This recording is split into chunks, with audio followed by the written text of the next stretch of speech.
Alexandre Bietrix, 27 ans, pratique depuis 10 ans le mountain board. Un plateau qui rappelle le long skate, des pneus tout-terrain ou encore des fixations de type snowboard. Le mountain board est un condensé du meilleur des sports de glisse. Le 3 juillet dernier, le parc de Compiègne accueillait le Gold Rider Contest, première étape du championnat de France comptant également pour la Coupe d'Europe Freestyle. L'occasion pour Alexandre, le rider le plus expérimenté du circuit et champion de France 2008 et 2009, de venir lancer sa nouvelle saison sur Terre. Je vais faire un 180 front shifty et puis après on verra. C'est un pote qui m'a fait découvrir ce sport quand je faisais du skate une fois. Du coup j'ai essayé et puis j'ai direct adhéré. Ça me rappelait vraiment le snowboard aussi, vu que je fais beaucoup de snowboard l'hiver.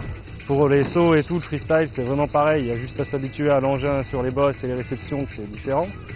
Mais sinon en l'air, si on sait faire une figure en snow, on sait la faire en mountain board. Freestyle, slalom, border cross, autant de variantes et de parcours qui sont proposés au sein de cette discipline. Avec 100 à 200 licenciés actuellement en France, ce sport tout jeune reste relativement confidentiel mais fait partie des sports de glisse qui offrent le plus de diversité dans la pratique. Apparu aux États-Unis dans le courant des années 90, le mountain board se veut depuis son origine un engin facile d'accès et qui passe partout. Ouais, l'histoire du sport, c'est des snowboarders américains qui en avaient marre d'attendre la neige. Et ils ont passé un certain nombre de temps dans un garage en se disant il faut que de là on sorte un engin qui puisse rouler partout et tout le temps. Et donc ils ont fait un mix entre un snowboard, un skateboard et un longboard et est né le mountain board. Deuxième de l'épreuve freestyle, derrière l'anglais Matt Boyan, Alexandre Bietrix échoue aux portes des demi-finales dans l'épreuve de border cross.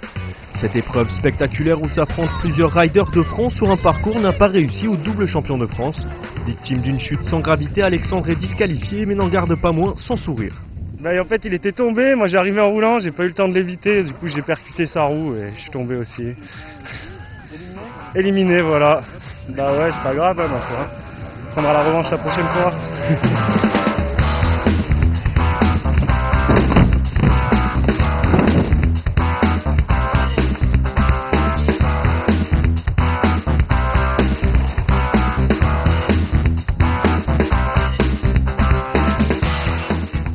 Dérivé du snowboard ou du skate, le mountain board est une discipline non élitiste et accessible à tous.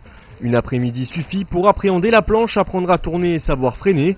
Et à l'image de Timothée Lambrec, le régional de l'étape, la progression peut être fulgurante.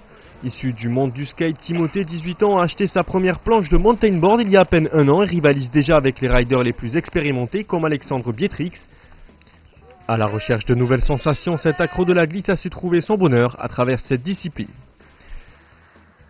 Au skate, c'est un peu plus technique, on va dire.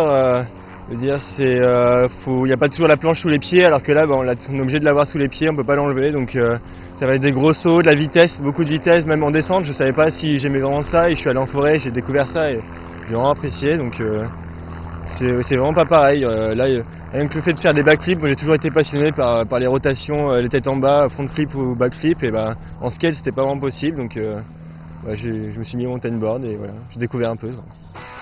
Et dans l'épreuve freestyle de ce Gold Rider Contest, les grabs et les backflips se sont enchaînés sous les yeux attentifs des juges. Timothée Lambrec, pour l'une de ses premières compétitions, se classe 3e français, juste derrière Alexandre Bietrix. Mais c'est dans la terrible épreuve du border cross que le Compiègnois a agréablement surpris. Dans une épreuve à 4 où les riders sont confrontés aux nombreuses chutes et où ce n'est pas forcément toujours le plus rapide qui l'emporte, Timothée a su adopter une tactique payante pour, dans un premier temps, arriver en finale. Moi je prends la trace qui est déjà faite au centre, plus vers la droite, comme ça je peux prendre le virage. Mais ça dépend quoi, ça dépend des gens quoi. Au terme d'une finale spectaculaire, Timothée Lambrec négocie parfaitement le premier virage décisif et sort 2e juste derrière l'anglais Matt Boyan. Un avantage qu'il conservera jusqu'à la fin et une 2e place qui résonne comme une victoire pour ce jeune adepte du mountain board. Ouais, superbe course en tout cas, c'était cool. Bien joué. Joli.